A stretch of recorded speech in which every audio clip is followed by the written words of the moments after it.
Jina naitwa Majuto Tito, natoka shirika la Kimas katika kikundi cha Mshikamano kilichopo na Makongwa.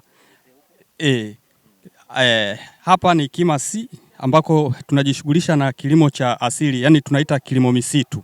Kilimo misitu kijumuisha miti pamoja na mazao, mifugo pamoja na wadudu pia.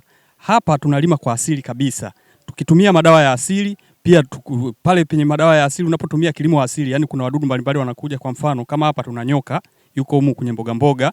Nyoka huyu hutusaidia sana kwa ajili ya wadudu wale waharibifu, kwa mfano kama panya, wale wadudu yani ambao wanakuja kwa asili kwa kukata, viura, wanakuja muda mwingine sasa chakula sasa. Yule bwana anakuja kwa promote wale wadudu. Anakamata, anakula. Kwa hiyo haasiri na wala haumi, ila akiwepo watu wengi hivi anahangaisha hivi. Kwa hiyo utakimbia lakini mwisho wa siku yule hamzuri mtu yoyote, bado anaendelea kukaa kwenye mifugo yake, kwenye hifadhi yake, anaendelea na ulinzi kama kawaida. Hapa tuna dawa za aina mbalimbali. Kuna bangi pori kwa ajili ya kuvuta wadudu waharibifu, huwa wanaganda mule.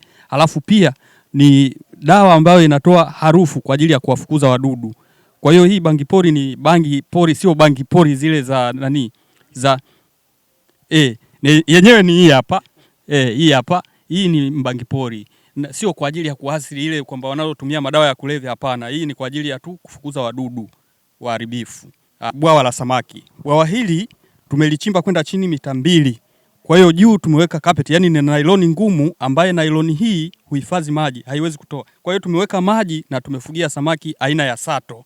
Hili ni bwawa la nyumbani tu. Inawezekana huna sehemu ya kuweza kuweka bwawa la samaki au huna shamba la kuweza kuchimba bwawa la samaki, unatengeneza tu nyumbani.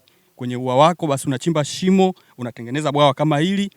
Huna shimo basi unaamua kutengeneza tu fox la juu. Unatengeneza juu, unajengea banda ili kuweka kivuli, unafugia samaki wako. Pale unapokuja wageni, labda umekuwa masuala ya mboga, wewe ni kuingia tu hapo, chukua samaki wako, tengenezee mgeni, anapata lishe kama kawaida, maisha yanaenda. Kwa hiyo kwa ajili ya mfugo tuna sungura wetu hapo. Hao sungura ni wa asili, tunawafuga kwa asili. Sungura ni kipato, sungura ni kitoweo. Huyu sungura anazaa kwa mwezi, kila mwezi anazaa sungura kuanzia 7, 8 kushuka chini. Endapo unaendelea kulisha vizuri, sungura wako anakuletea tija. Kwanza ni kipato, kuna wa size kuanzia miezi 3, 4 ni shilingi 20,000, kuna mwezi mmoja mpaka 2 ni shilingi 15,000. Pia mkojo wake hapa. Huu mkojo ni kwa ajili ya dawa mashambani na kwa ajili ya mbolea mashambani kukuzia mazao yako.